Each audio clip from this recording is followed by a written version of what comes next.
اگر تم اتنی موٹی عورت کو میری سوتن بنا کر اس گھر میں لاؤ گے تو میں خود اپنے ہاتھوں سے اپنا گلا گھونٹ لوں گی۔ ماں کے سامنے میری زبان سے نکلے ہوئے ان ظلمانہ الفاظ نے زوینہ کی دنیا اجاڑ دی تھی، مگر جب میں نے اپنی نئی دلہن مشل کے ساتھ بستر پر پہلا قدم رکھا اور اچانک کمرے میں ایک ایسا خوفناک راز کھلا جس نے مجھے ہلا کر رکھ دیا، تو زوینہ نے دوسرے کمرے سے نکل کر مجھ سے ایک ایسی بات کہی کہ میرے پاؤں تلے سے زمین نکل گئی۔ آخر اس رات کمرے میں مشل نے ایسا کیا ڈرامہ کیا تھا اور زوینہ کی تہجد میں مانگی گئی دعا نے کیسے میری زندگی کو جہنم بننے سے بچایا۔ پڑھیے ایک شوہر کا اعتراف۔ بسم اللہ الرحمن الرحیم۔ میری 2 بیویاں تھیں اور میری زندگی بہت اچھی جا رہی تھی۔ میں نے دوسری شادی ایک بہت بڑی وجہ سے کی تھی۔ مجھے اپنی دوسری بیوی سے عشق ہو گیا تھا، لیکن پھر ایک دن مجھے ایک ایسی بات کے بارے میں پتہ چلا کہ میری زندگی میں بہت بڑا طوفان آ گیا۔ میرا نام شہریار ہے۔ میری شادی بہت کم عمر میں کروا دی گئی تھی۔ میں صرف 17 سال کا تھا۔ میری شادی میری کزن سے کروائی گئی تھی جس کا نام زوینہ تھا۔ وہ بہت ہی نیک اور اچھی لڑکی تھی۔ اس نے قرآن پاک حفظ کیا ہوا تھا۔ میری ماں کو وہ بہت اچھی لگتی تھی کیونکہ وہ میری خالہ کی بیٹی تھی۔ میری ماں کہتی تھی کہ میں اپنی بہن سے رشتہ مضبوط کرنا چاہتی ہوں، اس لیے میری شادی اس کے ساتھ کروا دی گئی، جبکہ وہ مجھے بالکل بھی پسند نہیں تھی کیونکہ اس کا وزن تھوڑا زیادہ تھا۔ میری ماں کو یہ بات نظر ہی نہیں آتی تھی۔ میں سوچتا تھا کہ ابھی سے یہ اتنی موٹی ہے تو شادی کے بعد کیا ہوگا؟ شادی کے بعد یہ اور بھی زیادہ موٹی ہو جائے گی۔ لیکن میری ماں نے مجھے حکم دے دیا اور اس وقت میرا بھی دماغ کچا تھا۔ میں بھی اپنی ماں کی باتوں میں آ گیا اور میں نے زوینہ سے شادی کر لی۔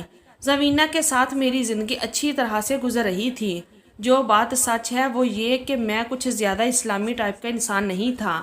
میں تو جمعے کی نماز کے علاوہ 5 نمازیں بھی نہیں پڑھتا تھا، لیکن جب سے زوینہ سے شادی ہوئی تھی وہ میرے پیچھے پیچھے پھرتی تھی۔ کبھی مجھے نماز کے لیے جگاتی تھی اور کبھی کہتی کہ آج آپ نے روزہ رکھنا ہے، آج فلاں دن کا روزہ ہے، اور رمضان میں تو وہ میرے سر پر ہی ناچنے لگتی تھی۔ میں اللہ تعالیٰ کے ڈر سے نہیں بلکہ اس کے ڈر سے نماز پڑھتا تھا، کیونکہ پھر وہ میرے پیچھے ہی پڑ جاتی تھی۔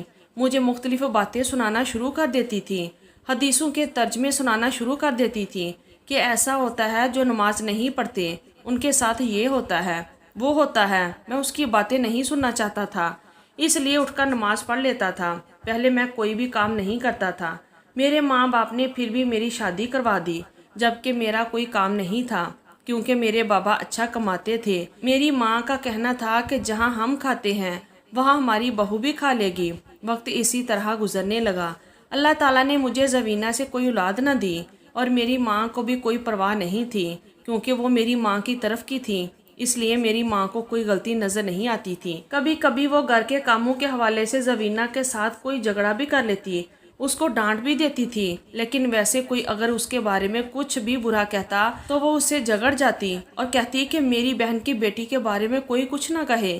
میرے بابا اپنی بھتیجی کے ساتھ میری شادی کرنا چاہتے تھے، لیکن میری ماں نے یہاں پر اپنا حکم چلا لیا تھا۔ انہوں نے کہا کہ عورت تکلیف برداشت کر کے اولاد پیدا کرے اور اس کی شادی کرنے کا حق بھی اس کو نہ ملے۔ میرے بابا خاموش ہو گئے۔ میرے بابا شریف آدمی تھے۔ دن اسی طرح گزرنے لگے۔ اب میں نے اپنا کاروبار کر لیا۔ میرے کاروبار میں بہت برکت پڑی۔ میری ماں ہمیشہ یہی کہتی تھی کہ یہ سب کچھ زوینہ کی وجہ سے ہی ہوا ہے، کیونکہ وہ تمہاری بیوی ہے اور مرد کو دولت اس کی بیوی کے نصیب سے ہی ملتی ہے۔ زوینہ بھی میرے لیے دن رات دعائیں کرتی تھی۔ ہمارے بہت جھگڑے ہوتے تھے لیکن وہ خاموش ہو جاتی تھی۔ اللہ تعالیٰ نے اس کو امید دے دی۔ میرے ہاں اولاد ہونے والی تھی، لیکن 3 مہینے بعد ہی اس کا مس کیریج ہو گیا۔ ڈاکٹر نے کہا کہ دوبارہ سے ماں بننا اس کے لیے مشکل ہو گیا ہے، کوئی پتہ نہیں کہ اولاد ہوتی بھی ہے یا نہیں۔ مجھے بہانہ مل گیا کیونکہ میں 24 سال کا ہو گیا تھا۔ میرے پاس دولت بھی تھی اور بہانہ بھی۔ میں دوسری شادی کرنا چاہتا تھا۔ میں نے اپنی ماں سے یہ بات کی تو میری ماں تو ہتھے سے ہی اکھڑ گئی۔ انہوں نے کہا کہ تم میری بانجی پر سوتن لانا چاہتے ہو۔ انہوں نے گھر میں اتنا تماشا کیا کہ میں نے یہ بات ہی اپنے دماغ سے نکال دی، پر بات تو صرف دماغ سے ہی نکلی تھی، دل میں تو ابھی تک باقی تھی۔ میں دوسری شادی کرنا چاہتا تھا۔ میری پہلی شادی میری مرضی کے مطابق نہیں ہوئی تھی۔ میں اس وقت کمزور تھا، میرے ہاتھ میں دولت بھی نہیں تھی۔ آج میرے پاس سب کچھ تھا تو کیا میں دوسری شادی نہیں کر سکتا تھا؟ لیکن یہ بھی سچ ہے کہ مرد کی دوسری شادی پہلی شادی کی نسبت مشکل ہوتی ہے، کیونکہ لوگ پہلی بیوی کے بارے میں جانتے ہیں تو سوال ضرور کرتے ہیں۔ میرے آفس میں ہی ایک عورت کام کرتی تھی جو بہت ہی زیادہ معصوم لگتی تھی، پردے میں رہتی تھی۔ میں نے اس کے بارے میں پتہ لگایا کیونکہ وہ مجھے بہت اچھی لگتی تھی۔ مجھے پتہ چلا کہ اس کے ماں باپ اس دنیا میں نہیں ہیں، وہ اپنے چچا کے ساتھ ہی رہتی ہے اور بہت ہی زیادہ ضرورت مند ہے۔ میں نے کہا کہ اسی سے شادی کر لینی چاہیے، یہ خوبصورت بھی ہے اور مجھ سے سوال کرنے والا بھی کوئی نہیں ہوگا، لیکن پہلے مجھے اس کی مرضی بھی جاننی تھی۔ میں نے اسے پوچھا تو اس نے ہاں میں سر ہلایا اور کہا کہ وہ تیار ہے، میں اس کے چاچو سے جا کر بات کر لوں۔ اس سے زیادہ اور مثبت جواب مجھے اس کی طرف سے کیا مل سکتا تھا؟ اس نے انکار نہیں کیا۔ اس نے کہا کہ مجھے کوئی اعتراض نہیں ہے، لیکن آپ میرے بڑوں سے بات کر لیں۔ میں بڑا خوش ہو گیا، لیکن اپنی پہلی بیوی سے بھی تو اجازت لینی تھی، کیونکہ قانون کے مطابق پہلی بیوی سے اجازت لینا ضروری ہے۔ میری پہلی بیوی جیسی بھی تھی، میرا بہت زیادہ خیال کرتی تھی، مجھ سے بہت زیادہ محبت کرتی تھی۔ وہ دیکھنے میں خوبصورت نہ صحیح، لیکن ایک اچھی بیویوں والی اس کے اندر ساری باتیں تھی۔ میں گھر آتا، وہ کوئی بھی کام کر رہی ہوتی تو کام چھوڑ کر میری طرف متوجہ ہو جاتی۔ گرمی میں آتا تو پانی کا پوچھتی، سردی میں آتا تو چائے کا۔ رات کو میرے پاؤں تک دبا کر سویا کرتی تھی۔ اس کے اندر کوئی غلطی نہیں تھی، بس مجھے وہ اچھی نہیں لگتی تھی، میرے دل میں نہیں سمائی تھی، جبکہ ہم نے اتنے سال ساتھ گزارے تھے۔ میں جس لڑکی سے شادی کرنا چاہتا تھا اس کا نام مشل تھا۔ مجھے ویسے یہ نام بالکل بھی پسند نہیں تھا، کیونکہ اس نام کے ہمارے گاؤں میں ایک عورت تھی جس کے لوگوں کے ساتھ غلط تعلقات تھے۔ اسی طرح نام مشہور ہو جاتے ہیں اور پھر بہت آگے تک بات چلی جاتی ہے۔ لیکن میں نے سوچا کہ میری اس سے شادی ہو جائے گی تو میں اس کا کوئی نک نیم رکھ دوں گا، پیار محبت کا بہانہ بنا کر اسے اسی نام سے بلایا کروں گا، کیونکہ میں اسے مشل کے نام سے نہیں بلانا چاہتا تھا۔ ہمارے گاؤں میں جو عورت مشہور تھی اس کا نام مشل بائی تھا، اور یہ لفظ ہمارے خاندان کے ہر انسان کو رٹا ہوا تھا، یہاں تک کہ کبھی کبھی مذاق میں بھی کہہ دیتے تھے کہ مشل بائی والی حرکتیں شروع کر دی ہیں کیا۔ اسی لیے میں تھوڑا سا پریشان تھا، لیکن نام تو بدلا جا سکتا تھا۔ میں نے اس کے چچا سے بات کرنی تھی تو انہوں نے ہاں کر دینا تھا، اور ہاں نہیں بھی کرتے تو میں کسی طرح ان کو منا لیتا۔ میں نے سنا تھا کہ لالچی سا انسان ہے، اگر تھوڑے بہت پیسے بھی مانگتا تو میں دے دیتا۔ میں نے اپنی پہلی بیوی کی طرف دیکھا تو وہ میرے پاؤں دبا رہی تھی۔ ایک بار تو مجھے ایسا لگا کہ میں اسے سب کچھ بتا دیتا ہوں، لیکن اگر میں اسے سب کچھ بتاتا تو یہ بہت زیادہ غصہ ہو جاتی، کیونکہ یہ میرے معاملے میں بہت زیادہ جذباتی تھی۔ یہ کہتی تھی کہ مجھے آپ سے محبت ہو گئی ہے۔ میں ہمیشہ یہی سمجھتا تھا کہ اگر محبت کا بہانہ نہیں کرے گی تو میرے ساتھ کیسے رہے گی، کیونکہ یہ ماں بھی نہیں بن سکتی اور دیکھنے میں زیادہ خوبصورت بھی نہیں ہے، اس لیے محبت کا بہانہ بناتی ہے تاکہ میں اس کو چھوڑوں نہیں۔ میں ویسے بھی اس کو چھوڑنے والا نہیں تھا، بس میں دوسری شادی کرنا چاہتا تھا، اس کی اپنی جگہ اور اس کی اپنی۔ میں نے جا کر مشل کے چچا سے بات کر لی اور اس نے وہی کہا کہ میری بیٹی تمہارے آفس میں کام کرتی ہے تو مہینے کے کچھ پیسے بھی تو کماتی ہے، اب تم اس کو شادی کر کے لے جاؤ گے تو پھر مہینے کے پیسے کہاں سے آئیں گے؟ میں نے کہا کہ آپ کی بیٹی مہینے کے 10,000 ہی کماتی ہے، کچھ زیادہ تو نہیں کماتی۔ اس نے کہا کہ پھر بھی 10,000 کچھ کم بھی نہیں ہوتے۔ میں نے کہا کہ ٹھیک ہے، آپ کو 10,000 مہینے کے میں دے دیا کروں گا۔ وہ اس بات پر خوش تھے، ان کو پیسے سے مطلب تھا، ان کا کوئی نقصان نہیں ہو رہا تھا۔ اس نے کہا کہ میرے پاس اپنی بیٹی کی شادی پر لگانے کے لیے 1 روپیہ نہیں ہے، تو میں نے کہا کہ آپ کو ضرورت بھی نہیں ہے، ہم نے بس نکاح کی رسم کرنی ہے۔ اس نے کہا کہ نکاح کی رسم کے لیے بھی میرے پاس پیسے نہیں ہیں۔ میں دل میں سوچنے لگا کہ یہ کس قسم کا آدمی ہے، اس کی چنگل سے مشل کو نکال کے میں تو اس پر بہت بڑا احسان ہی کروں گا۔ میں نے کہا کہ میں سارے خرچے بھی دیکھ لوں گا، اب بس ہاں کریں۔ اس نے کہا کہ بس پھر مجھے کیا مسئلہ ہو سکتا ہے، میری طرف سے تم اسے آج ہی نکاح کر کے لے جاؤ۔ میں نے کہا کہ نہیں، آج نہیں، میں 2 دن بعد آؤں گا۔ اس بیچ میں نے اپنی پہلی بیوی کو اس کی ماں کے گھر بھیج دیا۔ ویسے بھی وہ کہہ رہی تھی کہ میں نے جانا ہے، لیکن وہ جاتی نہیں تھی، جاتی بھی تھی تو کبھی رات کے لیے نہیں جاتی تھی، کہتی تھی کہ پھر آپ کے کام کون کرے گا اور آپ کے بغیر مجھے نیند نہیں آتی۔ مجھے اس کے زبردستی کے رومانس پر بڑا غصہ آتا تھا، اوپر سے مجھے ابھی تک اولاد نہ دے سکی، میری پسند سے بھی میری زندگی میں نہیں آئی تھی، پھر اس کا یہ عجیب سا رومانس کرنا مجھے بالکل بھی پسند نہیں تھا۔ میں نے کہا کہ میں رہ لوں گا، تم رات رہ لیا کرو، تمہاری امی بھی بیمار ہے۔ اس نے کہا کہ میری امی آپ کی بھی تو کچھ لگتی ہیں، آپ بھی تو چلیں۔ تو میں نے کہا کہ ہاں، جب میں تمہیں لینے آؤں گا تو کچھ دیر بیٹھ جاؤں گا، 2-4 گھنٹے وہاں پر گزار لوں گا۔ وہ ہنسی خوشی چلی گئی اور میں نے اس بیچ مشل سے نکاح کر لیا۔ ایک رات تو میں نے اسے ہوٹل میں ہی رکھا، اگلے دن میں اسے صبح صبح لے آیا اور اسی دن میری بیوی نے بھی آنا تھا۔ مجھے پتا تھا کہ آج گھر میں کوئی فساد ہوگا، ضرور ہوگا، لیکن میں کسی بھی طرح کے حالات کو جھیلنے کے لیے تیار تھا۔ جب میں اس کو گھر لے کر آیا تو میری بیوی تو گھر پر نہیں تھی، لیکن میری ماں نے سب کچھ دیکھ لیا۔ میری ماں کو شک پڑ گیا کہ اس کے ساتھ کوئی لڑکی آئی ہے تو ضرور کوئی معاملہ ہے۔ انہوں نے کہا کہ یہ کون ہے؟ تو میں نے کہا یہ میری دوسری بیوی ہے، میں نے شادی کر لی ہے۔ میری ماں تو اپنے دل پر ہاتھ رکھ کے بیٹھ گئی۔ تو میری بانجی پر سوتن لے کے آ گیا، تو نے دوسری شادی کر لی، ہمیں بتایا تک نہیں۔ میں نے امی کو بڑی مشکل سے سمجھایا۔ میں نے کہا کہ امی دیکھیے، میں آپ کا ایک بیٹا ہوں، اس گھر کے سارے خرچے آپ کے خرچے اٹھاتا ہوں، بہنوں کو کبھی کسی چیز سے انکار نہیں کیا، آپ لوگوں کا بھی خیال کرتا ہوں۔ کیا آپ لوگوں کو میری خوشی کا خیال نہیں ہے؟ دیکھیے اولاد نہیں ہو رہی، جب میری شادی ہوئی تھی میں صرف 17 سال کا تھا، اب میں 24 سال کا ہو گیا ہوں۔ ابھی تک تو میری اولاد بڑی بھی ہو جاتی، لیکن ابھی تک اولاد نہیں ہوئی ہے۔ امی کو تو میں نے اس موضوع پر جذباتی کر لیا کہ میں نے صرف اولاد کی وجہ سے شادی کی ہے، جبکہ مجھے فی الحال اولاد پیدا کرنے کا کوئی شوق نہیں تھا۔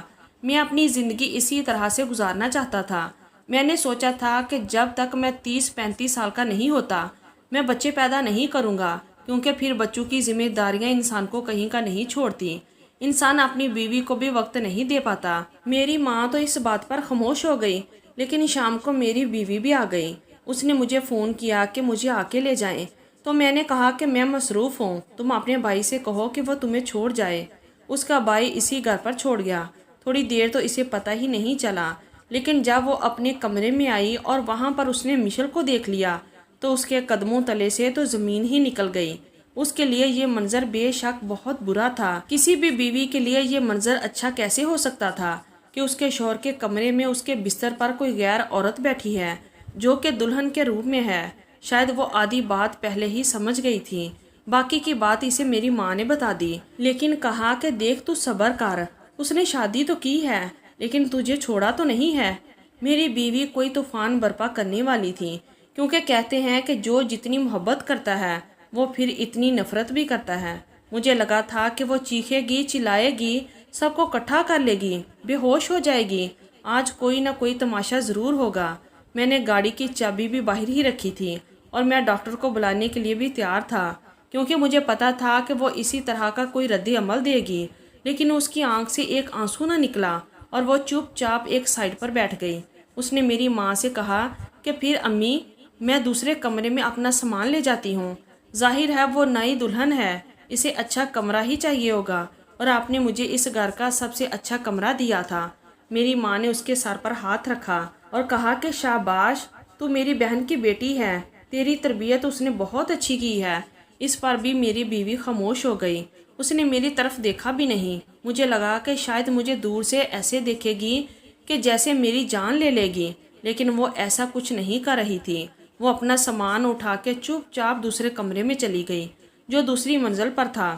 میری دوسری بیوی بھی خاموش تھی۔ اس نے کہا کہ تمہاری بیوی نے تو کچھ بھی نہیں کیا، تم تو کہہ رہے تھے کہ کسی بھی طرح کے حالات کو برداشت کرنے کے لیے تیار رہنا۔ میں نے کہا کہ بس لگتا ہے اسے بھی سمجھ آ گئی، اور ویسے بھی مرد دوسری شادی عورت سے پوچھ کے کرے یا نہ پوچھ کے کرے، اگر وہ کرنے کے لیے تیار ہے تو وہ کر کے ہی رہتا ہے، اور وہ بھی کافی ساری مصیبتوں سے گزر چکی ہے۔ میرے ساتھ اس کو 8 سال ہونے والے ہیں، اور وہ ایک سمجھدار عورت ہے۔ اس کی ماں بہت اچھی ہے، پڑھی لکھی بھی ہے، اس نے اس کی بہت اچھی تربیت کی ہے۔ میری دوسری بیوی نے کہا کہ آپ اس کی زیادہ تعریفیں نہیں کرو میرے سامنے، اور مجھے بہت بھوک لگی ہے۔ اس نے کہا کہ دیکھو، ہماری شادی تو اس طرح سے ہوئی ہے، گھر میں جو پکا ہے وہی کھا لو، کل تمہیں لے جاؤں گا۔ اس نے کہا کہ نہیں، مجھے آج ہی لے کر جاؤ۔ اب نئی نئی بیوی تھی، ناز نخرے تو اٹھانے ہی تھے۔ میں اسے باہر لے گیا تو میری ماں کا فون آ گیا۔ انہوں نے کہا کہ شادی کر لی تو کیا کر لی، اب اس طرح اس بیچاری کے سینے پہ مونگ تو مت ڈالو، نارمل طریقے سے رہو، ایسی کوئی حرکت نہ کرو جس کی وجہ سے اس کا دل خراب ہو، اور اس کی طرف سے بالکل غفلت نہ برتنا، اسے بھی اتنا ہی وقت دینا جتنا پہلے دیتے تھے۔ میں نے اپنی امی کو ابھی تسلی دے کر سمجھا دیا اور زبینہ سے بھی بات کی۔ اس نے کہا کہ آپ جو کر سکتے تھے وہ آپ نے کر لیا، انسان وہی کرتا ہے جو وہ کر سکتا ہے۔ وہ میری طرف دیکھ بھی نہیں رہی تھی۔ میں نے کہا کہ آج رات میں تمہارے کمرے میں سو جاؤں گا، تو اس نے کہا کہ کوئی ضرورت نہیں ہے، مجھے نیند آ جائے گی، آپ کو بھی آ جائے گی، آپ جا کر بے شک اپنی دوسری بیوی کے کمرے میں سو جائیں، جب آپ کو وقت ملے گا تب آ جائیے گا۔ اس نے یہ بات بڑے آرام سے کہی تھی۔ مجھے لگا کہ وہ ناراض نہیں ہے، کیونکہ وہ بھی تو جانتی ہے کہ اس کے اندر بھی کمی تھی، اس کو حق بھی نہیں تھا ناراض ہونے کا۔ 2-4 مہینے اسی طرح سکون سے گزر گئے، جب مجھے ایک بات کے بارے میں پتہ چلا۔ کہتے ہیں کہ صبر اور برداشت میں فرق ہوتا ہے۔ برداشت کا مطلب ہوتا ہے کہ روتے روتے برداشت کرنا کہ جو میرے ساتھ ہو رہا ہے وہ بہت برا ہو رہا ہے، لیکن میں کسی طرح برداشت کر رہا ہوں، دن رات کوسنا، رونا، آنسو بہانا، لیکن پھر بھی اس معاملے کے حوالے سے کچھ کرنا نہیں اور اس کو برداشت کر لینا۔ اور صبر یہ ہوتا ہے کہ آپ کے ساتھ کوئی برا ہو جائے تو آپ کی آنکھ سے ایک آنسو بھی نہ نکلے، آپ کی زبان سے ایک لفظ بھی نہ نکلے، اور اس کو کہتے ہیں صبر۔ کیونکہ آج کل کسی میں بھی اتنی زیادہ برداشت نہیں ہے، اس لیے یہ بہت زیادہ مشکل ہوتا ہے۔ میں نے تو کبھی کسی کو صبر کرتے ہوئے نہیں دیکھا تھا، لیکن زبینہ جو کر رہی تھی وہ صبر ہی تھا، کیونکہ اس نے نہ کسی سے شکوہ کیا، نہ سوال کیا، نہ وجہ پوچھی، نہ کوئی بات کی۔ مجھے تو اب اس پر حیرانگی ہونے لگی تھی، کیا وہ مجھ سے محبت نہیں کرتی تھی جو اسے ذرا سا بھی اثر نہیں پڑا؟ وہ تو کہتی تھی کہ وہ مجھے کسی اور کے ساتھ برداشت بھی نہیں کر سکتی۔ مذاق مذاق میں کہتی تھی کہ اگر کبھی میں نے دوسری شادی کی تو وہ میری بیوی کو جان سے مار ڈالے گی، اور وہ تو اس طرح سے پیش آتی تھی کہ جیسے اس کے لیے میں ہی سب کچھ ہوں۔ پھر اسے میری اس حرکت سے ذرا سا بھی فرق کیوں نہیں پڑا؟ وہ تو ایسے سائڈ پر ہو گئی جیسے مجھ سے اس کی جان چھوٹ گئی ہو، اور وہ اس بات پر بہت زیادہ خوش ہوئی۔ یہ بات مجھے کچھ ہضم نہیں ہو رہی تھی۔ وہ تو ہنستی مسکراتی پھر رہی تھی، اپنی روٹین پر تھی، اسی طرح سے تیار ہوتی، رات کو اٹھ کر نماز پڑھتی، قرآن پاک پڑھتی، گھر کے کام کرتی، میری امی کے ساتھ بیٹھتی، میری بیوی سے بھی بات کر لیتی تھی، مشل سے بھی پوچھ لیتی تھی کہ چائے بنا رہی ہوں، تمہارے لیے بنا دوں؟ وہ تو بالکل نارمل تھی۔ اس کا یہ رویہ میرے دل کو اندر سے توڑ رہا تھا۔ میری دوسری بیوی نے مجھے بہت تنگ کیا ہوا تھا۔ وہ میری پہلی بیوی کی طرح بالکل بھی نہیں تھی۔ میری پہلی بیوی تو روز نماز پڑھنے والی عورت تھی۔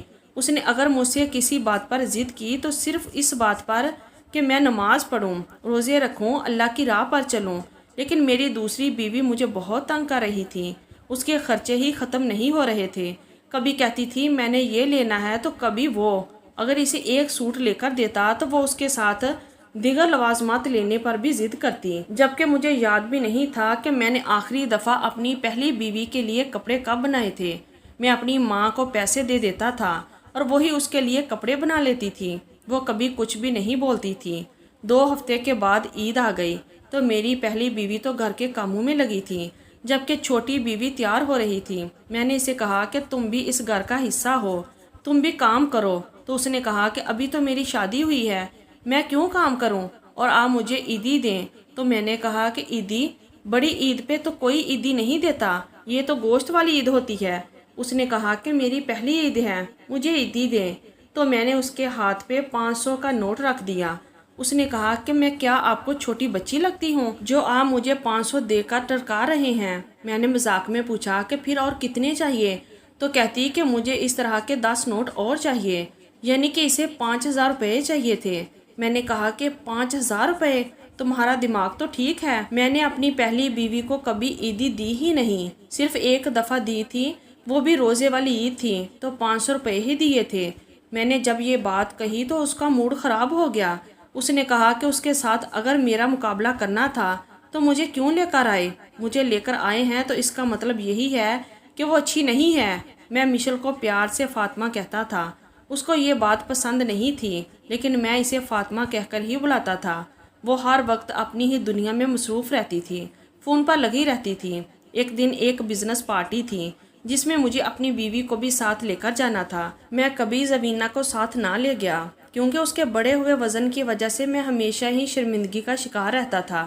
جبکہ وہ کوئی اتنی زیادہ موٹی نہیں تھی لیکن وہ پتلی بھی نہیں تھی، اس لیے اپنی عمر سے ذرا زیادہ ہی لگتی تھی۔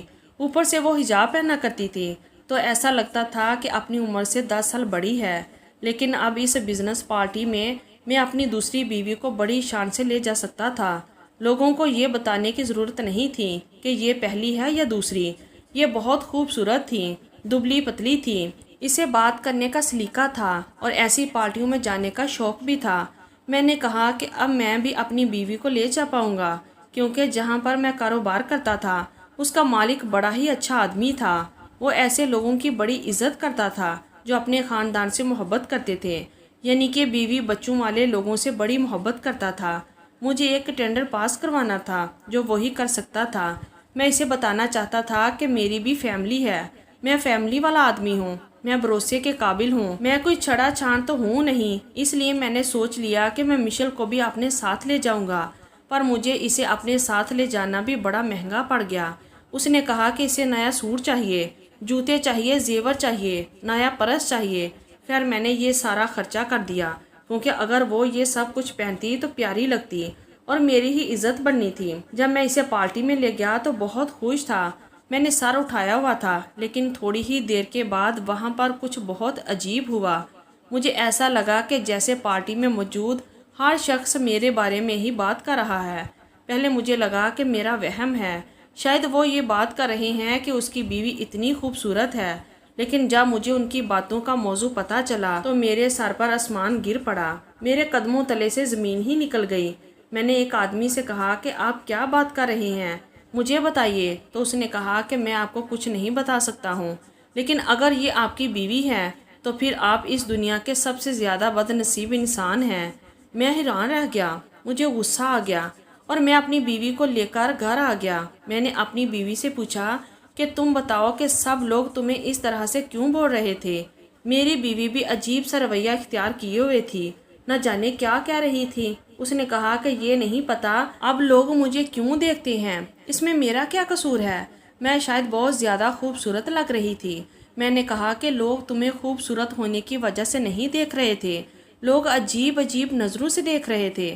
میں مرد ہوں، میں معاشرے میں چلتا پھرتا ہوں، مجھے پتا ہے کہ کون سی نظر کا کیا مطلب ہوتا ہے۔ لوگ تمہیں ایسے دیکھ رہے تھے جیسے… یہ کہتے کہتے میری زبان رک گئی، کیونکہ میں وہ لفظ نہیں بولنا چاہتا تھا۔ میں نے اپنی بیوی سے پوچھا، اس نے مجھے جواب نہ دیا۔ اگلے دن مجھے میرے دوست نے ایسی بات بتائی کہ میرے قدموں تلے سے زمین ہی نکل گئی۔ اس نے کہا کہ یار تمہاری بیوی کوئی ایسی ویسی عورت نہیں ہے، بلکہ وہ ایک مشہور طوائف ہے۔ اس سے پہلے وہ لوگوں کے گھروں میں پرائیویٹ پارٹیوں میں جاتی رہی ہے، اور پھر اس نے نہ جانے یہ کام کب چھوڑ دیا اور وہ تمہارے آفس میں کام کرنے لگی۔ یہ بات سن کر تو میرے قدموں تلے سے زمین ہی نکل گئی۔ میں نے ایک طوائف سے شادی کی تھی اور یہ بات میرے سارے سرکل، میرے سارے دوستوں کو بھی پتہ چل گئی تھی کہ میری بیوی ایک طوائف تھی۔ میں تو اپنا سر پکڑ کے رہ گیا۔ ظاہر ہے میں اسے اپنی زندگی میں کیسے رکھ سکتا تھا، لیکن جب گھر گیا تو اس نے ایسی خبر سنائی کہ حیران رہ گیا۔ اس نے کہا کہ تم باپ بننے والے ہو۔ ایک طوائف میرے بچے کی ماں بننے والی تھی، اس کے پاس میری اولاد تھی۔ مجھے ابھی تک میری پہلی بیوی سے اولاد نہیں ملی تھی، میری پہلی بیوی ابھی بھی خاموش تھی۔ میری ماں کو بھی یہ بات پتہ چل گئی، اور ویسے بھی شاید اس کی خاموشی ہی مجھ پر پڑ گئی تھی۔ میں رات کو اپنی پہلی بیوی کے پاس گیا اور اس کے قدموں میں بیٹھ گیا۔ میں نے کہا کہ مجھے معاف کر دو، میں نے تمہارے ساتھ بہت برا کیا تھا۔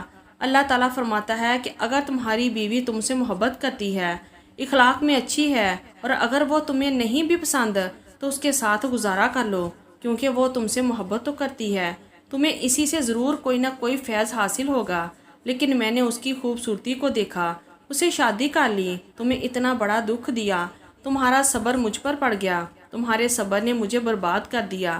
اب وہ ایک بری عورت ہے، ایک بدنام زمانہ عورت ہے، اور اس کی گود میں میرا بچہ ہے۔ میں کیا کروں؟ میں بہت پریشان تھا، لیکن پھر پتہ چلا کہ وہ جھوٹ بول رہی تھی، وہ میرے بچے کی ماں بننے والی نہیں تھی، کیونکہ اسے پتہ تھا کہ اب میں اسے اپنی زندگی سے نکال دوں گا، اس لیے اس نے جھوٹ بولا۔ حالانکہ یہ جھوٹ جلدی سامنے آ جاتا، لیکن 3-4 مہینے تک تو سامنے نہیں آتا، اور ان 3-4 مہینے میں وہ مجھ سے خرچے کرواتی رہی اور میرے گھر سے چیزیں چوری کرتی رہی، اور پھر ایک دن خود ہی بھاگ گئی۔ میں نے بھی اس کو طلاق دے دی اور اس کو طلاق نامہ بھجوا دیا۔ اب میں اپنی بیوی کے سامنے شرمندہ ہو چکا تھا۔ مجھے پتا تھا کہ وہ مجھے تانے دے گی، مجھے معاف نہیں کرے گی، کچھ بولے گی بھی نہیں تو یہ ضرور کہے گی کہ آ گئی نا واپس اپنی اوقات پر۔ لیکن میں نے ایسی کوئی بات نہیں کی۔ اس نے کہا کہ میں نے تہجد پڑھ کر آپ کو اللہ تعالیٰ سے واپس مانگا تھا، اللہ تعالیٰ نے میری دعا قبول کر لی۔ اب مجھ پر حرام ہے کہ میں آپ کو آپ کے ماضی کا تانا دوں۔ میری آنکھوں میں خوشی کے آنسو آ گئے اور مجھے اپنی زندگی کے اس واقعہ سے یہ سبق ملا کہ محبت سے زیادہ اہم کچھ نہیں ہوتا۔ شکل و صورت میں کچھ نہیں رکھا۔ اگر کوئی آپ سے محبت کرتا ہے تو اس کی شکل جیسی بھی ہو، آپ اس کی محبت کو دیکھیں۔ میری پہلی بیوی مجھ سے بہت زیادہ محبت کرتی تھی۔ وہ دنیا کی سب سے اچھی بیوی تھی۔ اللہ تعالیٰ نے مجھے اولاد سے بھی نواز دیا اور ہماری فیملی بھی مکمل ہو گئی۔ میں اسی کے ساتھ ہوں اور بہت زیادہ خوش ہوں۔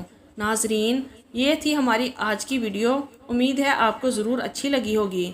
ہماری ویڈیو کو لائک کریں، شیئر کریں اور چینل کو بھی ضرور سبسکرائب کر دیجئے اور کمنٹ باکس میں اپنی رائے کا اظہار بھی ضرور کیجئے۔ اپنا بہت سارا خیال رکھیے گا۔ اللہ حافظ۔